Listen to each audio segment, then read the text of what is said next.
Welcome back. Whether or not I know to drape a sari perfectly, I'd love to display a colourful array of saris in my wardrobe. And the South Indian in me makes me want to buy a pattu podavai for every given auspicious occasion. Articulating this love for the traditional weaving of the Tamil Nadu silk sari is author Nessa Arumugam.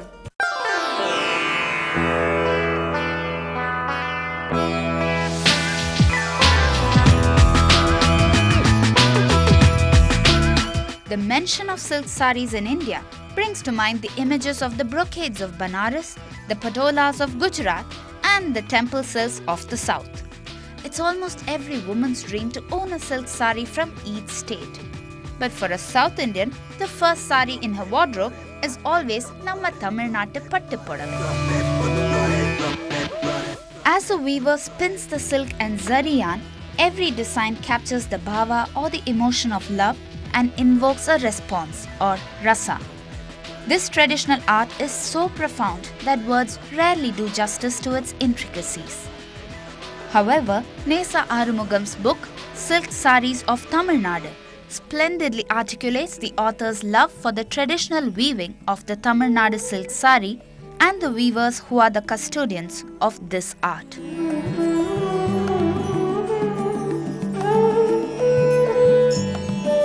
When I started writing them, I didn't think I was going to write a book on silk. I'm not a very clever writer. But 20 years ago, after I was invited to talk on so many occasions in Australia and before that in Malaysia, I thought maybe I should consolidate something. And I did many stage productions like Miss Devika. I'm also a social activist and I'm a fundraiser for many causes of my love. I used to do many stage productions, and one of them was The Dream of the Drape, which traced the history of this unsewn piece of fabric over the last 3,500 years. An unsewn piece of fabric. One cannot improve a perfect thing.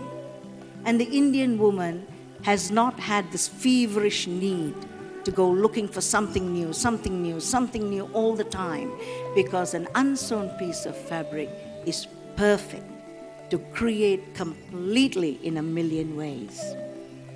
And that production took me from pre-Vedic times right up to the modern day. Silk Saris of Tamil Nadu was launched at the Sri Mutta Venkata Subbarao Hall in Chetpet. V.R. Devika, founder of the Asima Trust, who celebrates Gandhiji's teachings of everything Indian, was the chief guest at the book launch.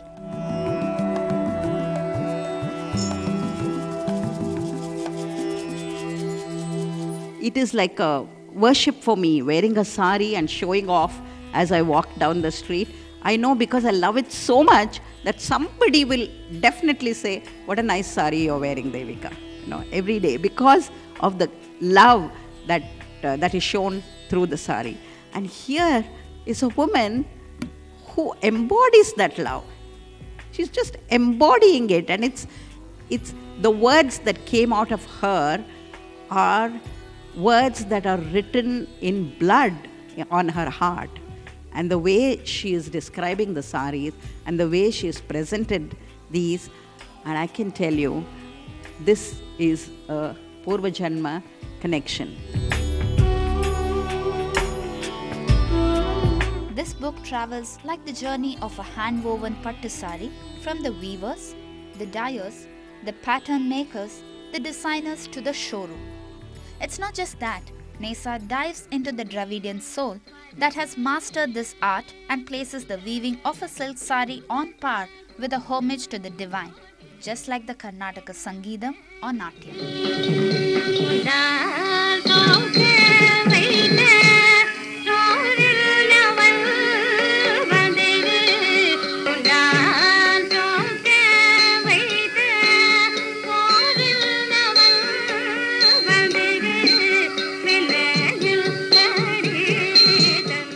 I agree with Nessa Arumugam in the sense that there is a certain divinity associated with the Pattu Podavai, classical ragams and the rhythms of the jatis. All three are so vibrant in a city like ours. Now, no wonder Nessa came all the way from Australia to launch the book in Chennai. Now from that stunning show, let's shift direction to director Cameron Crowe, who famously said that in the future, everybody is going to be a director. Somebody's got to live a real life, so we have something to make a movie about. But just how much of a director are we? I found out at Blind Date.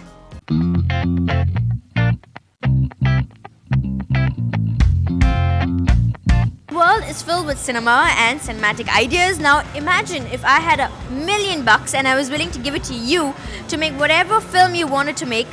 Now what would you make, huh? Titanic Part 2, Okay. a romantic movie, which because I like romantic movies. Yeah. Now, okay, if you had to choose an actor and an actress, who would it be? I would say Is he an actor? no, but he's my actor.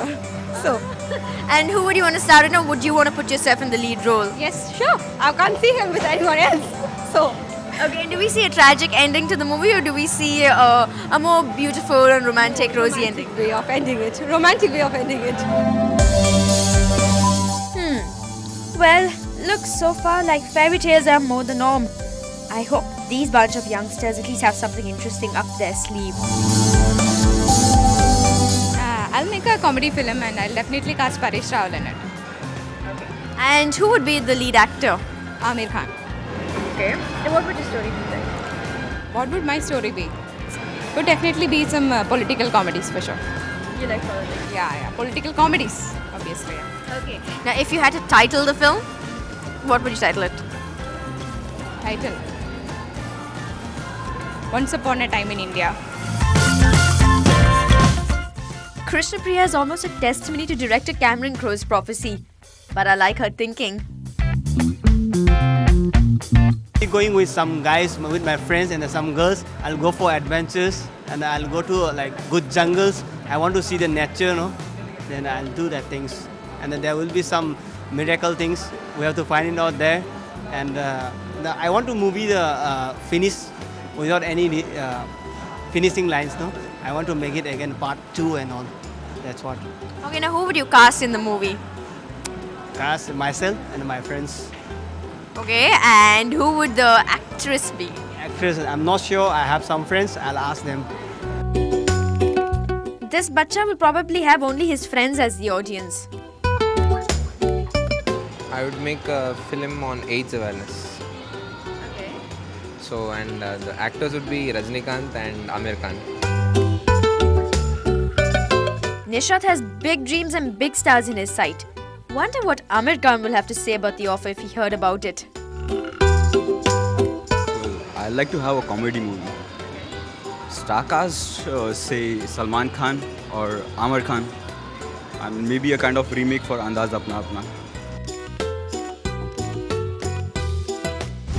Looks like a lot of people do want to be directors, and although a majority of them may not really make the cut, it's the thought that counts. So on that note, take a break, but there's some really nice music on the other side.